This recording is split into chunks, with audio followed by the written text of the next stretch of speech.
അർഹതയില്ലാത്ത രീതിയിൽ എൻ്റെ ദൈവം നിന്നെ പണിതുയർത്തും. എല്ലാവർക്കും നല്ലൊരു പ്രഭാതവന്ദനം ഞാൻ അറിയിക്കുകയാണ്. ജേണി വിത്ത് ഹോളി സ്പിരിറ്റ് എന്ന ദൈവിക സന്ദേശവുമായി നിങ്ങളുടെ മുൻപിലായിരിക്കാൻ ദൈവത്തിനാൽ ഒരുക്കുന്ന വലിയ കൃപകൾക്കായി, നല്ല ഭാഗ്യത്തിനായി ഞാൻ എൻ്റെ ദൈവത്തെ സ്തുതിക്കുന്നു, സ്തോത്രം ചെയ്യുന്നു. പകൽക്കാലം ദൈവം എൻ്റെ ഹൃദയത്തിൽ തന്ന ഒരു ചിന്ത നിങ്ങളോട് കൈമാറാൻ ഞാൻ ആഗ്രഹിക്കുകയാണ്. 1 പത്രോസിൻ്റെ ലേഖനം 2-ാം അധ്യായം അതിൻ്റെ 4-ാമത്തെ വാക്യം ഇങ്ങനെ വായിക്കുന്നു: മനുഷ്യർ തള്ളിക്കളഞ്ഞതെങ്കിലും ദൈവസന്നിധിയിൽ ശ്രേഷ്ഠവും മാന്യവുമായ ജീവനുള്ള കല്ലായി അവൻ്റെ അടുക്കൽ വന്നിട്ട് നിങ്ങളും ജീവനുള്ള കല്ലുകൾ എന്ന പോലെ ആത്മീക ഗ്രഹമായി യേശുക്രിസ്തു മുഖാന്തരം ദൈവപ്രസാദത്തിന് ആത്മീയ യാഗം കഴിപ്പത്തക്കവണ്ണം വിശുദ്ധ പുരോഹിതവർഗമാകേണ്ടതിന് പണിയപ്പെടുന്നു. അതേ പ്രിയരെ, പകൽക്കാലം ദൈവാത്മാവിൻ്റെ ഹൃദയത്തിൽ തന്നൊരു ദൂത്, പലരാലും റിജക്റ്റ് ചെയ്യപ്പെട്ട ചിലരെ എൻ്റെ ദൈവം ദൈവഗ്രഹത്തിൻ്റെ പണിക്ക് വേണ്ടി സെലക്ട് ചെയ്യുകയാണ്. എത്ര പേർക്ക് സ്വീകരിക്കാൻ കഴിയുമെന്ന് എനിക്കറിയില്ല.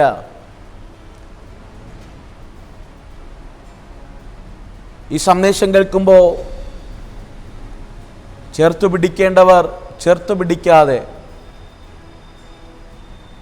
എവിടെയൊക്കെ പരിഗണിക്കപ്പെടുമെന്നും അവരെപ്പോഴും എൻ്റെ കൂടെ കാണുമെന്നും എൻ്റെ ജീവിതം ഒരിക്കലും ഉടയാൻ സാധ്യതയില്ല, ഏതെങ്കിലും പ്രതിസന്ധി വന്നു കഴിഞ്ഞാൽ ഇവരെങ്കിലും എന്നെ ചേർത്ത് പിടിക്കുമെന്ന് നീ കരുതി നീ ആഗ്രഹിച്ച് ചേർത്ത് പിടിച്ച ചില വ്യക്തികൾ നിന്നെ തള്ളിക്കളയുന്നുണ്ടെങ്കിൽ, ഈ പ്രഭാതത്തിൽ ഞാനൊരു കാര്യം പറയാം. വിശ്വസിക്ക്, ചിലരവഗണിച്ചത് എൻ്റെ ദൈവം പരിഗണിക്കാനാണ്. ചിലർ തള്ളിക്കളഞ്ഞത് എൻ്റെ ദൈവം ചേർത്ത് നിർത്താനാണ്. ചിലർ മാറ്റി നിർത്തിയത് എൻ്റെ ദൈവം നിന്നെ കൂടെ നിർത്താനാണ്. ചിലർ തകർക്കാൻ ശ്രമിച്ചത് എൻ്റെ ദൈവം നിന്നെ ഉയർത്താൻ വേണ്ടിയാണ്. മനുഷ്യർ നിന്നെ എങ്ങനെ ട്രീറ്റ് ചെയ്തെന്ന് നീ നോക്കരുത്. ഇതെല്ലാം ഒന്നിൻ്റെ അടയാളമാണ്. ദൈവിക സെലക്ഷൻ, ദൈവിക സാന്നിധ്യം നിൻ്റെ ജീവിതത്തിൽ വെളിപ്പെടുന്നതിൻ്റെ അടയാളമാണ്. എത്ര പേർക്ക് അത് ഉൾക്കൊള്ളാൻ കഴിയുമെന്ന് എനിക്കറിയില്ല. എൻ്റെ ജീവിതത്തിൽ നിന്ന്, ജീവിതാനുഭവത്തിൽ നിന്ന്, വചനത്തിൻ്റെ ആഴത്തിൽ നിന്ന് ഞാൻ പറയുകയാണ്. മനുഷ്യൻ നമ്മെ റിജക്റ്റ് ചെയ്യുമ്പോഴാണ് പ്രിയരെ ദൈവം നമ്മെ ചേർത്ത് പിടിക്കുന്നത്. ഉടയപ്പെടുമ്പോഴാണ് ദൈവം നമ്മെ തിരഞ്ഞെടുക്കുന്നത്. ബൈബിളിലൊരു പദമുണ്ട്, ചോസൻ വെസൽ, തിരഞ്ഞെടുക്കപ്പെട്ട പാത്രം. ആ പാത്രത്തിൻ്റെ പ്രത്യേകത അത് ഇന്നലകളിൽ ഉടഞ്ഞു എന്നതാണ്. ദൈവം തിരഞ്ഞെടുക്കാനുള്ള യോഗ്യത എന്തെന്ന് ചോദിച്ചാൽ സൗന്ദര്യമല്ല. ദൈവം തിരഞ്ഞെടുക്കാനുള്ള യോഗ്യത എന്തെന്ന് ചോദിച്ചു കഴിഞ്ഞാൽ കുടുംബപ്പേരോ കുലമഹിമയോ വിദ്യാഭ്യാസമോ നിറമോ ആരോഗ്യമോ സൗന്ദര്യമോ ഒന്നുമല്ല. ദൈവം തിരഞ്ഞെടുക്കുന്നതിൻ്റെ മാനദണ്ഡം ഇന്നലകളിൽ ഉടഞ്ഞവനാണോ, ഉടഞ്ഞവരെയാണ് എൻ്റെ ദൈവം തിരഞ്ഞെടുക്കുന്നത്. ഈ വേദപുസ്തകത്തിനകത്ത് പഠിച്ചു കഴിഞ്ഞാൽ എത്ര ശക്തമായി ദൈവത്താൽ ഉപയോഗിക്കപ്പെടുന്ന ദൈവമനുഷ്യന്മാരായാലും അവരെല്ലാം ഇന്നലകളിൽ ഉടഞ്ഞവരായിരുന്നു. ഇന്നലകളിൽ ഏതൊക്കെ ഞെരുക്കങ്ങൾ അനുഭവിച്ചവരായിരുന്നു. ആർക്കുമില്ലാത്ത അവഗണന അവരുടെ ജീവിതത്തിനകത്ത് വെളിപ്പെട്ടവരായിരുന്നു.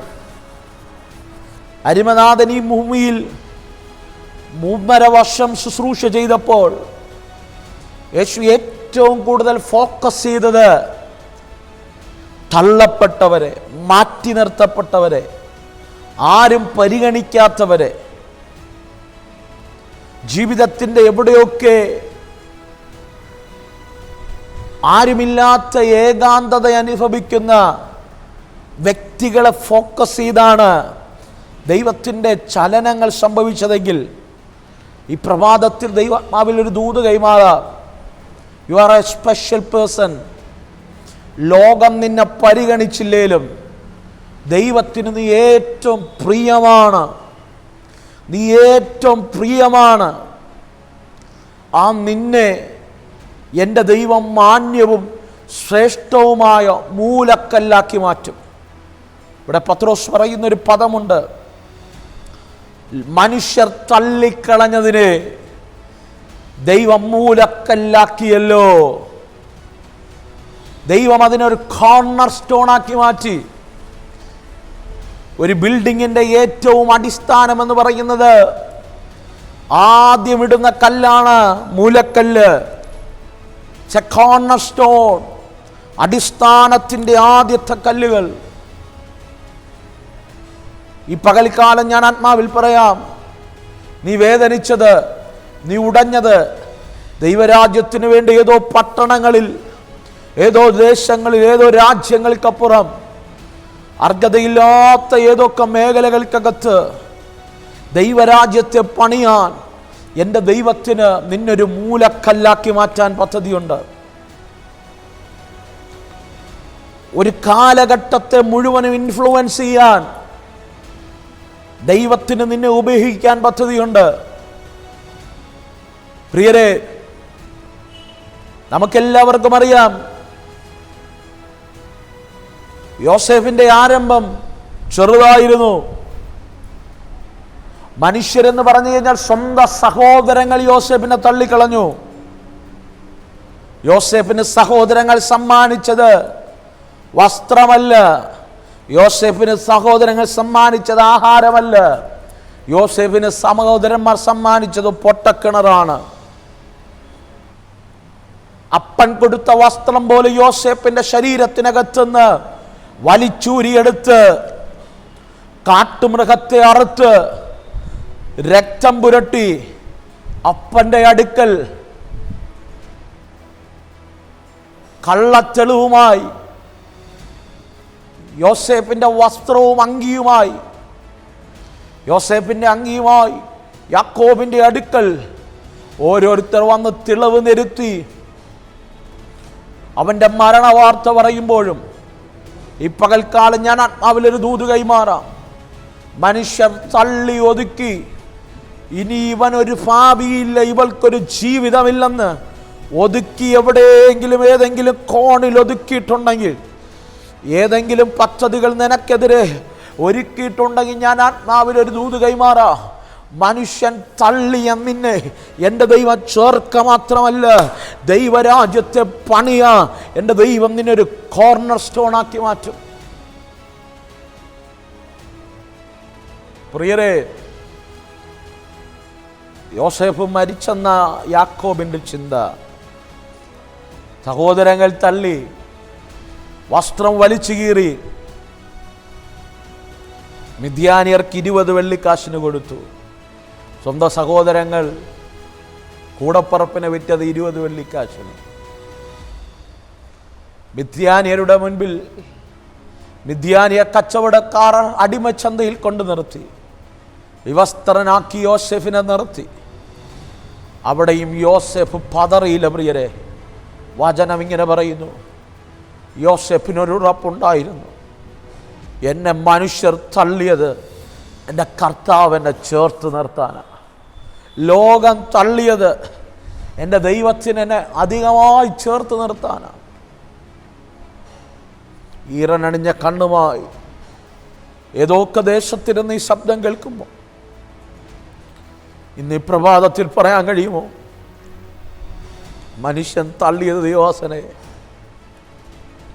എൻ്റെ ദൈവം എന്നെ ചേർത്ത് നിർത്താൻ. ആ യോസേഫിൻ്റെ മുൻപിൽ വാതിലുകളെല്ലാം അടഞ്ഞു. അവസാനം കാരാഗ്രഹത്തിനകത്ത് നീണ്ട 7 വർഷം. പക്ഷെ ഒരു ഉറപ്പ് ഞാൻ പറയാം, മനുഷ്യനാൽ അവഗണിക്കപ്പെട്ട നിന്നെ എൻ്റെ ദൈവം പരിഗണിക്കുന്നൊരു ദിവസമുണ്ട്. ആരെല്ലാം പദ്ധതി ഒരുക്കിയാലും, ആരെല്ലാം തീർന്നെന്ന് വിധി എഴുതിയാലും നിന്നെ പരിഗണിക്കുന്നൊരു ദിവസമുണ്ട്.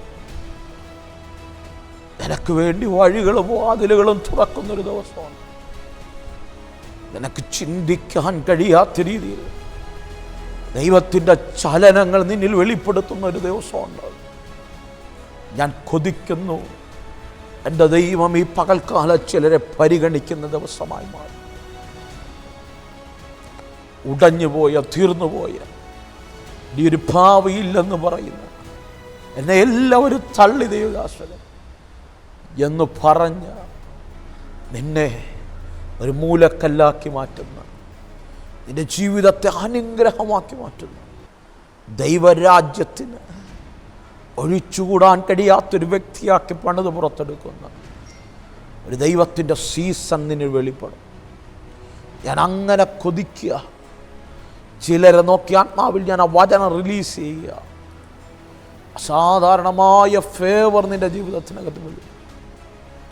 സ്വർഗമേ, ഞാൻ ഈ ജനത്തിന് വേണ്ടി പ്രാർത്ഥിക്കുക. ഒരു വാക്കെൻ്റെ കൂടെ ചേർന്ന് പ്രാർത്ഥിക്കാമോ? ഷാബാറാധുരിക്കാമ. ഞാൻ ഈ ജനത്തിന് വേണ്ടി പ്രാർത്ഥിക്കുക. എൻ്റെ കൂടെ ഈ നിമിഷം പ്രാർത്ഥിക്കുന്നവിടെ ദൈവത്തിൻ്റെ പരിഗണന വെളിപ്പെടട്ടെ. കാരാഗ്രഹത്തിൽ കിടന്ന യോസേഫിൻ്റെ മേൽ രാജകീയ വസ്ത്രം വെളിപ്പെട്ടതുപോലെ, മനുഷ്യർ തള്ളിക്കളഞ്ഞ കല്ല് മൂലക്കല്ലാക്കി മാറ്റിയതുപോലെ, ഈ പകൽ മനുഷ്യർ തള്ളിക്കളഞ്ഞ ഇവരുടെ ജീവിതം എൻ്റെ ദൈവം അർഹതയില്ലാത്ത രീതിയിൽ ഉയർത്തുന്ന ദൈവിക പരിഗണനകൾ വെളിപ്പെടണം. എൻ്റെ കൂടെ കണ്ണുനീരോടെ പ്രാർത്ഥിക്കുന്നവിടമേ ദൈവത്തിൻ്റെ കരം ചലിക്കണമേ. ഞാൻ അങ്ങനെ ബ്ലസ് ചെയ്യുകയാണ്. ദൈവത്തിൻ്റെ പ്രവൃത്തി വെളിപ്പെടും. സ്വർഗത്തിൻ്റെ കരം ചലിക്കും. ദി നെയിം ഓഫ് ജീസസ് ഞാൻ അങ്ങനെ ബ്ലസ് ചെയ്യും. യേശുവിൻ നാമത്തിൽ തന്നെ ആമേൻ, ആമേൻ. God bless you. അതേ പ്രിയരെ, വിശ്വസിക്ക്, മനുഷ്യൻ തള്ളിക്കളഞ്ഞത് ദൈവത്തിന് നിന്നെ മൂലക്കല്ലാക്കാൻ വേണ്ടിയാണ്. ഇപ്പം കൽക്കാലം വിശ്വസിക്കാമോ? Let us start our journey with Holy Spirit. പരിശുദ്ധാത്മാവിൻ്റെ കൂടെ ഒരു യാത്ര തിരിക്കാമോ? മനുഷ്യൻ തള്ളിയ നിന്നെ ദൈവം പരിഗണിക്കും. അതിനുവേണ്ടി പരിശുദ്ധാത്മാവിനോട് പറയാമോ? Holy spirit lead me today. ഈ പ്രഭാതം പരിശുദ്ധാത്മാവേ എന്നെ ഒന്ന് നയിക്കണമേ. അങ്ങനെ നയിച്ചാൽ മനുഷ്യൻ തള്ളിയെടുത്ത ദൈവം നിന്നെ പരിഗണിക്കും. God bless U. ആമേൻ.